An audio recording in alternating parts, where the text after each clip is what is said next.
des catastrophes naturelles. Médina, berceau du cinéma sénégalais des années 70, est l'une des communes les plus populaires de Dakar.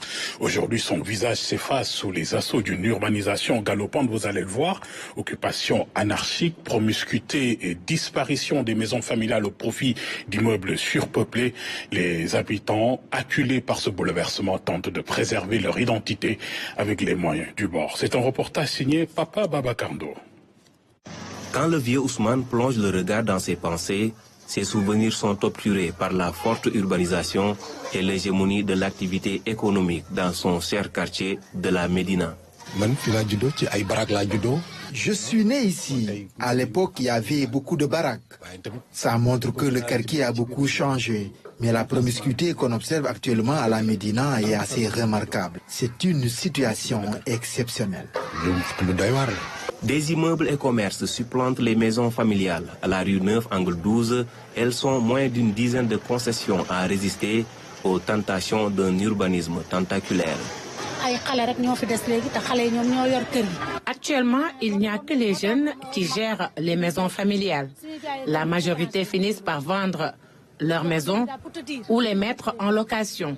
C'est la raison du surpeuplement et de l'anarchie ici à la Médina. Ce tableau peint en béton et ciment a pour conséquence la promiscuité, l'occupation anarchique ou l'insalubrité. Il interdit aussi à ton frère, à ton cousin, à ton voisin de longue date. Donc les gens s'occupent de leur famille à travers ces activités. Qu'est-ce que tu peux faire? Tu ne peux que t'adapter. Bon, on fait de notre mieux pour que notre quartier soit moins agressé.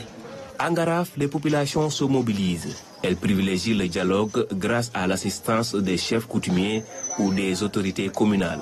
D'abord, je vais voir la personne concernée, essayer de l'informer, essayer de l'encadrer. S'il y a problème, j'appelle ou bien je vais faire recours à mon chef de pench qui va aussi déléguer ses Niambour et ses représentants qui vont aussi, même avec l'aide de l'imam aussi de la mosquée, on va sensibiliser la personne. Et si ça continue à perdurer, là, je serai obligé maintenant de me retourner vers l'autorité administrative qui est le maire. Et le maire, lui, il a une équipe spéciale pour ça.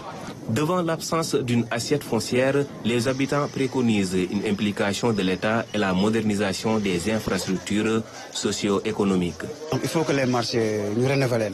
Il faut rénover les marchés pour en faire des marchés modernes, construire des centres commerciaux en mesure d'accueillir les activités économiques, comme l'initiative de la Maison du Cuir de Médina. C'est important.